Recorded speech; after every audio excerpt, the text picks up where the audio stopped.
ሀቢት መቀየር ይችላል። ይህን ታውቃላችሁ ብዬ አስባለሁ። ከአስተማሪ ጋር አንዳንዴ ግጭት ሶስት ነው ብንተኛ ሰነፍንበት ምንም አይደለም። ሰነፍ እነሱም ኮፒ ፔስት መሆን የለባቸው። ኦልሞስት 2 ወራት ያለ ማቋረጥ ነበር ስናደርግ የነበረው። ልክ የወረቀት መስታወት ሰው ግን ጆርናል አያደርግም። እንደዚህ ነበሩ። መንካፌ ነን ዴሊ በጀት የምናደርግ ተባብለ ተስማማን። ለኮካ ለዶናት ለሰንቺ ላለፉት 2 ወራት በተደጋጋሚ ስናደርጋቸው የነበሩ በቃ ያልናችሁን ነገር እያናኑ ይዳጋል። ዌልካም ተመልሰናል ወደ አናዘር ቪዲዮ ኦፍ ጂ ኤንድ ማሊክ ነን። ዛሬ ልናወራቸው የፈለግነው ስለ ሀቢቶች ነው እና በተለይ እኛ ስንሞክራቸው የነበርናቸውን ሀቢቶች አይ ቲንክ ከኢንትሮም ከሁካችንም ምናምን አይታችኋል ብዬ አስባለሁ። ዲፕ ዳይቭ እንግባበት። ጋይስ ስለኛ ሀቢት ከማስረዳቴ በፊት መጀመሪያ ሀቢት ምንድን ነው የሚለውን ነገር ትንሽ ብሬክዳውን አድርጌ ልንገራችሁ። ሀቢት ማለት አይምሯችን የሚሰራበት ፓተርን ነው። ለምሳሌ አንዳንድ ሰው በጧት ሊነሳ ይችላል፣ አንዳንድ ሰው አርፍዶ ሊነሳ ይችላል። ለዛ ሰውዬ አይምሮ የሚሰራው በአርፍዶ በመነሳት ነው። ለዚህኛው ሰውዬ ደግሞ የሚሰራው ጠዋት በመነሳት ነው። አይምሮ ኦፕሬት የሚያደርገው በዛ ፓተርን ነው ማለት ነው። በዛ መንገድ ነው የሚጓዘው ማለት ነው። ሀቢት ማለት የአንድ ሰው ፓተርን ሆኖ ግን በተደጋጋሚ የተደረገ ነገር። ሀቢት የሚሆነው አንድ ነገር በተደጋጋሚ ሲደረግ ነው። እና ደግሞ ሀቢት መቀየር ይችላል። ይህን ታውቃላችሁ ብዬ አስባለሁ። ለምሳሌ ህፃን ልጅ ሲወለድ የሆነ ሀቢት አለው፣ ሲያድግ አለው፣ ሲጎለምስ ሲጎረምስ፣ ሲያረጅ ሲሞት የለውም። ብቻ ሀቢት አለው። የተለያዩ ሀቢቶችን እየለዋወጠ በህይወቱ ይቀጥላል አንድ የሰው ልጅ እና እነዚህ ሀቢቶች እኛም ሁላችንም አንዳንድ ሀቢቶች አሉን ብለን አስባለን ወደኋላ የሚያስቀሩ። እነዛን ሀቢቶች ሁሌም ራሳችንን መቀየር ስንፈልግ በቃ እነዛ ሀቢቶች መቀየር እንዳለባቸው ፊል እናደርጋለን። እኛ የመረጥናቸው ሀቢቶች ማለትም ላለፉት ኦልሞስት 2 ወራት እየሞከርናቸው የነበርናቸው ሀቢቶች ናቸው። እነዚህ ሀቢቶች እናንተንም እየጠቅማችኋል ብዬ አስባለሁ። ለዛ ነው ይህን ቪዲዮም እየሰራንላቸው ያለው። ይህን ቪዲዮ እስከ መጨረሻው እዩት። 1 2 3 4 5 እያለን እነዛን ሀቢቶች ብሬክዳውን እያደረግን የምናያቸው ይሆናል። እንሂድ። አንደኛ ሀቢት በጠዋት መነሳት ነበር። ያው ከድሮ ጀምሮ ነበረ ይሄንን ሀቢት ማድረግ የጀመርነው። ማለትም ከላስቲር ነው የጀመርነው ይሄንን ሀቢት ላይክ መለወጥ እንዳለብን ሰልፍ ዴቨሎፕመንት መጀመር እንዳለብን ስንረዳ መጀመሪያ የጀመርነው ከጠዋት መነሳት ነበረ። ድሮ ስንነሳ 2 ሰዓት እንደውም 1 ሰዓት ነበረ። ላይክ ክላስ ራሱ ፊታችንን ሳንታጠብ ነበር የሮጥን የምንሄደው። በጣም መጥፎ ሀቢት ነበረ ምናምን። ከአስተማሪ ጋር አንዳንዴ ግጭት እንዲፈጠር አድርገውብናል። ስለዛ በጠዋት መነሳት እንዳለብን ተረዳን። በጠዋት ስንነሳ መጀመሪያ 12 ሰዓት አደረግነው። ከዛ ቀስ በቀስ 11 ሰዓት፣ ቀስ በቀስ ወደ 10 ሰዓት፣ ወደ 9 ሰዓት አድርገን አሁን በየጊዜው 9 ሰዓት ነው የምንነሳው። ግን ላይክ 9 ሰዓት እንዴት ነው የምንነሳው ስናየው ኦብቪየስሊ መልሱ ቀላል ነው። እሱም በጊዜ መተኛት ነው ያለብን። አብዛኞቻችን አሁን እኛ 3 ሰዓት ነው የምንተኛ። አንዳንድ ሰዎች ሲያዩን 3 ሰዓት ስንተኛ እንዴ ታናሽ ወንድሜ የራሱ 3 ሰዓት አይተኛ ምናምን እንባላለን። ዊ ዶንት ኬር አክቹዋሊ ምንም አያገባንም። ግን እኛ መተኛት አለብን። ለምን? በጠዋት ለመነሳት ማለት ነው። ምንድነው በጠዋት መነሳት አድቫንቴጁ? አንደኛ ከሁሉም በላይ የሆነ ኮምፒቲቲቭ አድቫንቴጅ ይኖራችኋል። ማንም ሰው ሳይነሳ እናንተ ተነስታችሁ ስራችሁ መስራት ትችላላችሁ። አሁን እሱ ነው የምናደርገው እኛ። አንዳንድ ታስክ አሉን በቀን ውስጥ ማድረግ ያሉብን ትላልቅ ታስኮች አሉ። ግን ከነዛ ትላልቅ ታስኮች የሚያስቆሙን አንዳንድ ማስቆም ሳይሆን በቃ ሰዓታችን የሚበሉ አንዳንድ ታስኮች አሉ። ትናንሽ ላይክ ሪዲንግ ቡክ ምናምን ነገሮች አሉ። እነሱ ጠዋት እንጨርሳቸዋለን። ከዛ በኋላ ወደ ትላልቁ ታስኮች እንገባለን፣ ወደ ትላልቁ ሀቢቶች እንገባለን ማለት ነው። እነዚህን ሀቢቶች ለማድረግ በቃ ይጠቅመናል ማለት ነው። እናንተም በቃ ጠዋት ለመነሳት ከፈለጋችሁ ማታ ስክሮል የምታደርጉትን ነገር አቁሙ። ቢንጅ ዋች ሙቪ ሲሪስ ምናምን የምታደርጉትን አቁሙና ተኙ። በጠዋት በጊዜ ተኙ። በጊዜ ከተኛችሁ በጠዋት ትነሳላችሁ። በጠዋት ስትነሱ ኢቨን ኢፍ የምታደርጉትን ባታውቁ ራሱ ተነሳችሁ ፖድካስት ነው። እንደዛ ነበር የጀመርነው። ሀቢቱን ለማስለመድ የሆነ ነገር አድርጉ። ጠዋት ተነስታችሁ ጠዋት መነሳት ከብዙ ሰው የተሻለ ናችሁ። ከብዙ ትሻላላችሁ። ከብዙ ሰው ትሻላለች። ቀናችሁ ይረዝማል። ብዙ ጥቅሞች አሉ ጠዋት መነሳታችሁ። ጠዋት መነሳታችሁ ራሱ በአንዳንድ ሰዎች ዘንድ ያስከብራችኋል። ክብር የምትፈልጉ ሰዎች ከሆናችሁ ጠዋት ተነሱ። ሁለተኛ ስንለማመደው የነበረው ሀቢት ላለፉት አይ ቲንክ ኦልሞስት ወደ 9 ወር ምናምን ኤክሰርሳይዝ ማድረግ ነበር። ኤክሰርሳይዝ በምናደርግበት ጊዜ ዶርም ውስጥ ሆምወርክአውቶች አሉ። አፕሊኬሽን ታውቋታላችሁ ብዬ አስባለሁ። በጣም ፌመስ አፕሊኬሽን አለች ቀይዋ። እሷን አፕሊኬሽን ብዙ ጊዜ እየተጠቀምን ኤክሰርሳይዝ ፑሽአፕ፣ ፑልአፕስ ምናምን እያልን ነበር ትላለህ እዚህ ጋር ብቻ እነሱ ነገሮች እያደረግን ነበረ እግዚአብሔር ይመስገን። ከዛ ግን የሆነ ሰዓት ክረምትም ሲሆን ከዶርምም ስንወጣ ያው ሰነፍንበት። ምንም አይደለም ሰነፍንበት። ታው ነው ምናምን ነገር አለ አይደል በቃ ቤትም አይመችም ቦታው ምናምን ነገር ብቻ ሰነፍንበት። ከዛ አዲስ ሀቢት እዚህ ስንገባ ምን ብለን አሰብን? መሮጥ ረኒንግ የሚባለው ነገር መጣ ማለት ነው። ይህንን ያመጣው ባይ ዘ ወይ ዴቪድ ጎጊንስ የሚባል ሰውዬ ነው። የእሱን ሰውዬ ፖድካስት በጣም ከመስማታችን የተነሳ ከዛ ሰውዬ ጋር ኦብሰስድ ሆንን። በቃ ኦብሰስድ ሆንን መሮጥ ላይ። እስቲ ከባድ ነው ለምሮ ማሮጥ እስከዛሬ ከባድ ነው ኦኬ ብለን መሮጥ ጀመርን። መሮጥ በመጀመራችን ኢንፋክት ምንም አይነት የሰውነት እንትን አላመጣንም ቼንጅ፣ እንደውም ከስተናል መሰለኝ። ብቻ ወደፊት ግን ያው ጠንካራ መስል በመስል እንደምንሆን አንጠራጠርም። ብቻ ግን መሮጣችን ይሄ አይምሯችን ሁሌም ኤክሰርሳይዝ የሚባለውን ነገር አዳፕት እንዲያደርግ አድርጎታል። አይምሯችን ላይ እንዲቀመጥ በቃ እነዚህ ሰዎች መስራት አለባቸው ሀቢት እንዲሁም ማለት ነው። ምንም አይነት ሰውነታችሁ ላይ ባይጨምር ራሱ ጠዋት ተነስታችሁ እንዲበሉ የምር ይኖራችሁ። ቢያንስ ሰውነታችሁ እየተንቀሳቀሰ ነው መንቀሳቀስ ይልምድ። ምክንያቱም ይሰንፋል። እጅ ካልተንቀሳቀሰ ለረጅም ጊዜ እንደዚህ ብሎ ከቀረኩ የሆነ ሰዓት እንዲህ ብሎ ነው የሚቀረው። በቃ አይምሮ ይረሳዋል ማለት ይረሳዋል። እንዲህ ለምሳሌ አሁን እንትኖች ካየህ አስትሮኖቶች ምናምን ካያችሁ ስፔስ ሄደው ሲመለሱ በእግራቸው መራመድ አይችሉም ለተወሰነ ጊዜ። ይሄ የሆነበት ምክንያት ኢትስ ቢካዝ በቃ አይምሯቸው ረስቶታል። ለዛ እናንተም የሆነ እንዳይረሳ ኤክሰርሳይዝ ማድረግ የሚባለውን በኋላ ቦርጫም ፋት ዝም ብሎ ዝርጥርጥ ያለ ሰው ነው ካልፈለጋችሁ ይሁን ቀለል ያለ ኤክሰርሳይዞችን ለማድረግ ሞክሩ።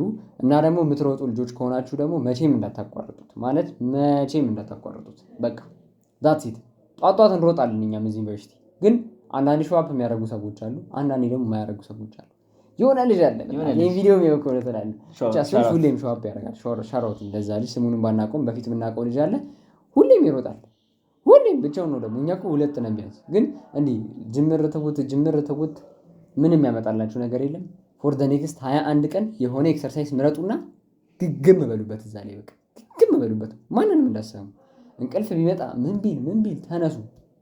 በቃ ምንም አትሞቱም። ምንም ስለማትሞቱ ተነሱና የምታደርጉትን አድርጉ። ወደ 3ኛው ቤት እንሂድ። ያው ብዙም ከምናደድ በፊት 3ኛ ወደ በቃ ጠዋት ሁሌም ቤተክርስቲያን መሄድ ማለት ነው። ጠዋት ቤተክርስቲያን ስንሄድ አንደኛ ነገር ሁለቱን ቅድም የጠቀስናቸው ሀቢቶች አሉ። እነሱን አንከር ያደርግልናል። ማለትም ቤተክርስቲያን መሄድ ስላለብንም በውስጣችን ሁሌም በቃ የማይረሳው ነገር ነው። ለመዓት ቀናት ስም ስላደረግነው ሁሌም መሄድ አለብን። ሁሌም ከሄደን በጠዋት እንነሳለን። በጠዋት ከተነሳን እንሮጣለን፣ ሮጠን እንሄዳለን ማለት ነው። አይገርምም? ግን የሆነ ሰብኮንሽስሊ በቃ ሁሉም ሳይክል ነው። አሁን ሳስበው ገርሞኝ እኮ ነው ቪዲዮ ላይ ምናምን እንደ ሀቢት ነው። ፊት እንደመታጠብ ነው። በቃ ዝም ብለን ነው የምንሄደው። እንደዛ ነው በቃ ሁሌም እንሄዳለን ከመደጋገማችን የተነሳ። ሁሌም ለምሳሌ አሁን በጣም ብዙ ሰው ሰልፍ ዴቨሎፕመንት ሲጀምር ብዙ ጊዜ ምንድነው ያው የውጭ ሀገር ኮንተንት ነው ኮንሱም የምታደርጉት። የውጭ ሀገር ኮንተንት ኮንሱም ስታደርጉ አሉ አንዳንድ ጥሩ፣ ግን አብዛኛዎቹ በሳይንስ ነው የሚያምኑት፣ ኤቲስት ማለት ነው። ስለዛ ያው ከፈጣሪያችሁ ጋር የሆነ ነገር ብቻ ልዩነት ይፈጥራል። እነዛ ልዩነት ይፈጥራልና እሱን በቃ ከነሱ ደግሞ በአንድ ሁኔታ መሻል አለባችሁ። እናንተ ሁሌም እነሱን ኮፒ ፔስት መሆን የለባችሁ። ጥሩ ነገራቸውን ኮፒ ታደርጋላችሁ፣ መጥፎ ነገር ግን ያው ትጥላላችሁ። ከዛ የእናንተን ጥሩ ነገር ታመጣላችሁ። የእናንተ ጥሩ ነገር ምንድነው የሚሆነው? ከፈጣሪያችሁ ጋር ጥሩ ግንኙነት ማድረግ ነው። ያው እኛም በየቀኑ እንዳላችሁ እንሄዳለን ቤተክርስቲያን። ከዛ በኋላ ሄደን ያው ውዳሴ ማርያም እናደርሳለን ምናምን ብቻ ከፈጣሪያችን ጋር ሞር ኮኔክት እናደርጋለን። ስፒሪቹዋሊ ጠንክረናል። ወደፊትም ያው አናቆምም። አሁን ሞሮፍ የግቢ ጉባኤ አገልግሎት ምናምን መሳተፍ ጀምረናል። ሞሮፍ በቃ ስሜቱ አለ። ያው ስፒሪቹዋል ስሜት ስፒሪቹዋሊ ኮኔክት ማድረጋችን በጣም ተስፋ እንዳንቆርጥ ያደርገናል። ሁሉም ነገር መጥፎ ነገር በህይወት ሀፕን ሲያደርግ አናማርርም። ሁሌም ምስጋና የተቀበልን ነው። ሁሌም እሱን የተረዳን ነው። አሁን ሞር ሪያላይዝ ያደረኩ የመጣሁትና እንረዳለን። ድሮ እናማርራለን። አሁን ኦኬ ይሄ ነገር የተፈጠረው በምክንያት ነው። ይሄ ነገር የተፈጠረው በምክንያት ነው። ይሄ ሁሉ የተፈጠረው ደግሞ ሁሌም ሄደን ኮኔክት ስለምናደርግ ነው ከፈጣሪያችን ጋር። እና እናንተም ኮኔክት አድርጉ። በየትኛውም ሃይማኖት ብትገኙ ከፈጣሪያችሁ ጋር ያለውን ሪሌሽንሺፕ ወይ ደግሞ ስፒሪቹዋሊቲያችሁን በደንብ ለማጠንከር ሞክሩ። ምክንያቱም እግዚአብሔርን ኦር ደግሞ የትኛውም ሃይማኖት ተከታይ ከሆናችሁ ብቻ ፈጣሪያችሁን ይዛችሁ ስትሄዱ ነው ሰክሲድ የምታደርጉት ኦር ደግሞ ሰክሰስፉል የምትሆኑት። ያ ወደ አራተኛው ሀቢት ላለፉት ኦልሞስት 6 ወር ምናምን ነገር ያለማቋረጥ አንዳንዴም እያቋረጥን አልዋሻችሁም፣ አንዳንዴ የሚያቋረጥንበት ጊዜ ነበረ። ብቻ እሱም በቅርብ የጀመረበት ሀቢት ነው። ግን ላለፉት ኦልሞስት 2 ወራት ያለማቋረጥ ነበር ስናደርግ የነበረው። እሱም ሀቢት ጆርናሊንግ ይባላል። ጆርናሊንግ ብዙ ሰው ከዲያሪ ጋር እንትን ያደርገዋል፣ ያምታተዋል። ማለት ዲያሪ እና ጆርናሊንግ የተለያየ ነገር ነው። ዲያሪ ሲሆን ዝም ብላችሁ የቀን ውሏችሁን ነው የምትጽፉት። ኢቨንቶች ነው የሚጻፉት። አክቹዋሊ ዛሬ ጠዋት እንዲተነሳው የሆነ ልጅ አገኘው ምናምን ነገር አወራሁት፣ ክራሽ ነበረብኝ እሱ ጋር ምናምን፣ ብቻ እንደዚህ አይነት ነገሮች ነው ብዙ ጊዜ የሚጻፉት። ራሳቸው ላይ ሪፍሌክት አይደረግም። ጆርናሊንግ ሲሆን ግን ለምሳሌ የሆነ ልጅ አገኘው፣ ለምን ነው ያን ልጅ ያገኘሁት? እንዴት ነው ያወራሁት? ጥሩ ነበር እኮ ሳወራው፣ እንዴት አድርጌ ላሻሽል እችላለሁ ኔክስት ታይም። ብቻ ራሳችንን የምናይበት ነው። በቃ ጆርናሊንግ ማለት ላይክ መስታወት ነው። ልክ የወረቀት መስታወት እንደማለት ነው። የወረቀት መስታወት ነው። እዛ ላይ ራሳችንን ሪፍሌክት እያደረግን እንጽፋለን ማለት ነው። እንዴት ኢምፕሩቭ እናደርጋለን ምናምን ብላ የሚለውን ነገር የምናይበት እንትን ነው፣ ሀቢታችን ነው። እሱን ትራክ የምናደርገበት የሀቢታችን ታይፕ ነው። እና ብዙ ሰው ግን ጆርናል አያደርግም። እኔ በጣም ነው ግርም የሚለኝ። ለምሮ ብዙ ሰው ጆርናል የማያደርገው እንዴ ስታስበው? ብዙ ሰው እኮ ነው ዩኒቨርሲቲ ውስጥ አሉ ብዙ ልጆች ይመጣሉ ይተኛሉ። ከዛ ምን ይሆናል መሰላችሁ? አመቱ የተመታ ነበር፣ መጥፎ አመት ነው ምናምን ይላሉ። አመቱ ካለቀ በኋላ እግዚአብሔርን ያማራሉ። የምሬን ነው የምላችሁ። ይሄ የሆነበት ምክንያት በህይወታቸው ምን እንደተፈጠረ ያውቁ፣ ምን ኢቨንት ሀፕን እንዳደረገ ያውቁ። ሜቢ እኮ ያቺ መጥፎ ኢቨንት አንድ ሁለት ነው የምትሆነው በዛ ጊዜያት ውስጥ አንድ ሁለት። ነገር ግን ሜቢ አይቶት ቢሆን ጽፈው ቢሆን ኖሮ ጆርናል አድርገው ቢሆን ያዩትና ሁለትማ ምን አላት ከ365 ቀናት ውስጥ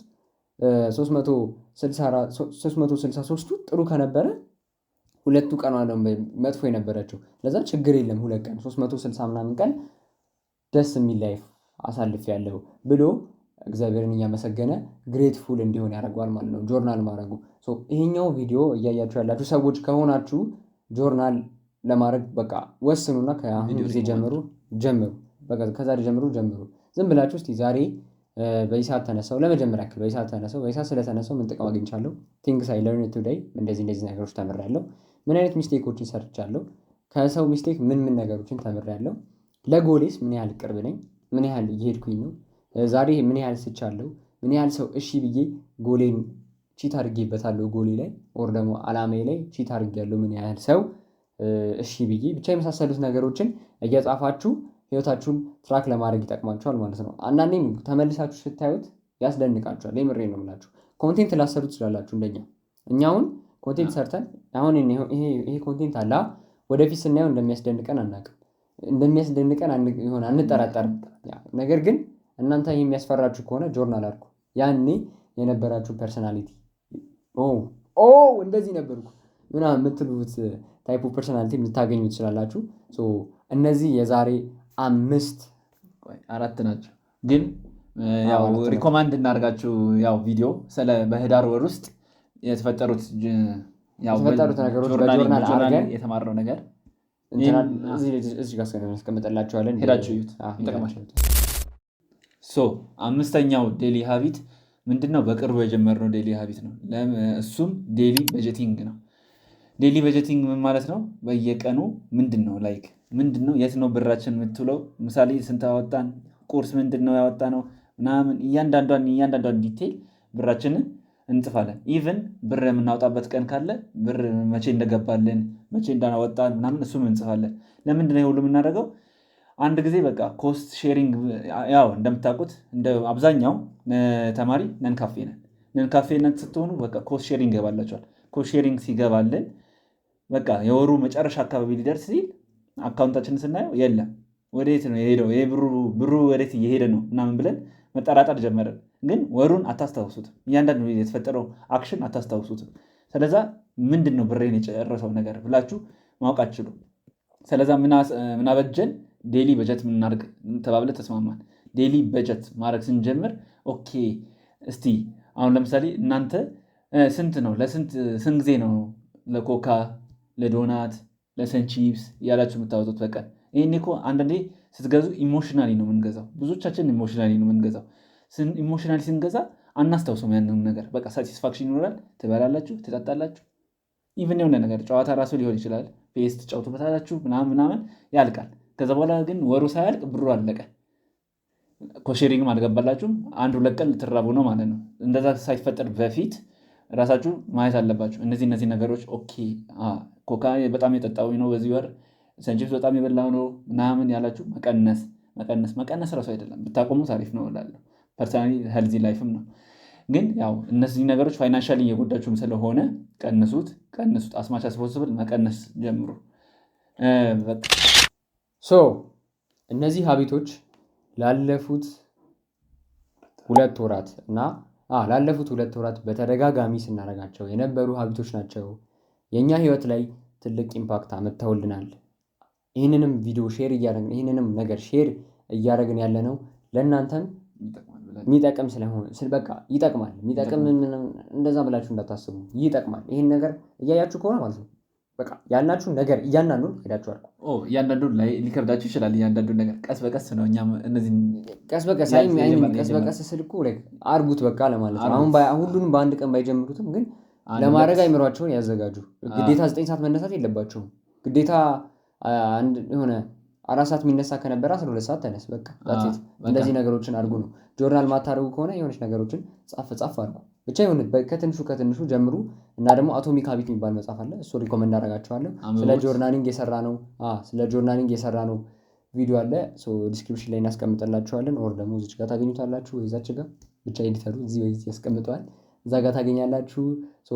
ጂና ማሊክ ነበርን። እንግዲህ የዛሬው ቪዲዮ ይህንን ይመስላል። ይመቻችሁ።